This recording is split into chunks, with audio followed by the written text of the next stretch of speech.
Okay, so let's get right into it. France is, well, it's on fire. From Paris to Marseille, there's this new, kind of leaderless movement that's basically bringing the whole country to a standstill. Its name, Bloquons tout, which translates to block everything. And you gotta ask, what is driving all this fury? Well, let's break it down. And this quote, it just says it all, doesn't it? It's my first barricade. That's from a first-year high school student, Claire. I mean, imagine getting up at the crack of dawn just to blockade your school with trash cans. It tells you everything you need to know. This isn't your usual protest crowd. We're seeing a whole new generation getting involved, and they're doing it because they feel like their entire future is at stake. And get this, Claire, she's not alone. Not by a long shot. We're talking over 200,000 people hitting the streets on just one day. The scale is massive. The government had to deploy 80,000 police officers across the country just to try and manage it. And when they say block everything, they mean it, literally. This isn't just one march in Paris. No, this is everywhere, all at once. You've got farmers rolling out their tractors to shut down highways, students, like we saw, barricading their own schools. And in the middle of cities, you've got burning tires, clashes with the police, tear gas, the whole thing. It's decentralized, it's chaotic, and it's what widespread civil disobedience really looks like. So the big question is, how do we get here? What was the spark that lit this massive fire? Well, it all goes back to a truly wild week of political chaos at the very top. I mean, just look at how quickly this all unraveled. In 5 days, just 5 days, a budget proposal didn't just get voted down, it actually toppled the whole government. Parliament says no to these huge budget cuts, and boom, the prime minister's gone. But then, instead of, trying to find some common ground, President Macron just appoints one of his close buddies the very next day.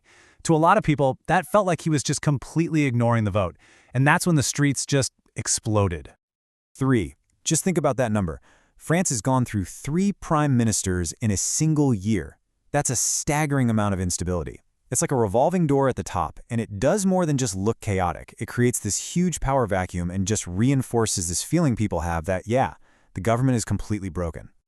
And right here, this is the core of the anger. People saw this new appointment not as a solution, but as an insult. It was seen as complete contempt. For so many of the people out on the streets, seeing another one of Macron's inner circle get the top job was just the final proof they needed that the folks in charge just are not listening. It really was the last straw. But it's never just about one thing, is it? This isn't just about one bad budget or a new prime minister. The rage we're seeing now, man, that's been simmering for years. It's been fed by this really potent mix of problems. This university teacher, Marie, really hits the nail on the head here. She talks about a buildup of frustration. And that's exactly it. This isn't a flash of anger that came out of nowhere. It's more like a pot that's been on the stove for years, and it is finally boiled over. So what's in that pot? Well, it's a whole bunch of things. People are seeing their public services, especially their hospitals, just fall apart. There's this growing sense of inequality. The rich getting richer while everyone else gets poorer. And then there was that super unpopular pension reform telling everyone they have to work longer. You add all that up, and it leads to this one powerful feeling. The system is rigged, and the people in charge just don't care. And that's what this is all really about. It's a deep rift. We're way past arguing about specific policies now. What we're actually seeing is a fundamental, total breakdown of trust between the people and their politicians, the whole system. Okay, so to really get what's going on, you have to understand that in France, protesting is, well, it's a national tradition. It might seem like the country is always on strike or protesting something, right? So why is hitting the streets the go-to move? Well, here's the thing. In France, protesting isn't just a last-ditch effort. It's more like a popular art form. It's baked into the culture, part of the national identity. I mean, this goes all the way back to the French Revolution. It's how people feel they can take part in their country's politics when they believe the politicians have let them down. And you can see the echoes of the past so clearly here. This whole Bloquons tout movement, it's leaderless, organized online, driven by this anger at the elite. Does that sound familiar? It should. It's almost a carbon copy of the Gilets jaunes, the yellow vests, that shook France just a few years back. Both started with one specific economic issue and then just blew up into this huge anti-government, anti-elite rebellion. And it's a long legacy, right? You've got the famous student revolts in '68 that paralyzed the country. You've got the yellow vests since 2018, the huge pension strikes just last year, and now this. It's a pattern. For a lot of young people, like Claire at her very first barricade, this is almost a rite of passage. So that brings us back to right now. Where does all of this go? What are the stakes? Because this isn't just another protest. It's happening at a time when the political system is already incredibly weak and divided. And some experts are using a really heavy term for this, crise de régime. It's French for crisis of the system. And that's key. They're not saying it's a crisis for the government, they're saying it's a crisis of the government, of the whole political structure. They're basically questioning whether the system itself can even survive. And a big part of that is this total paralysis in parliament.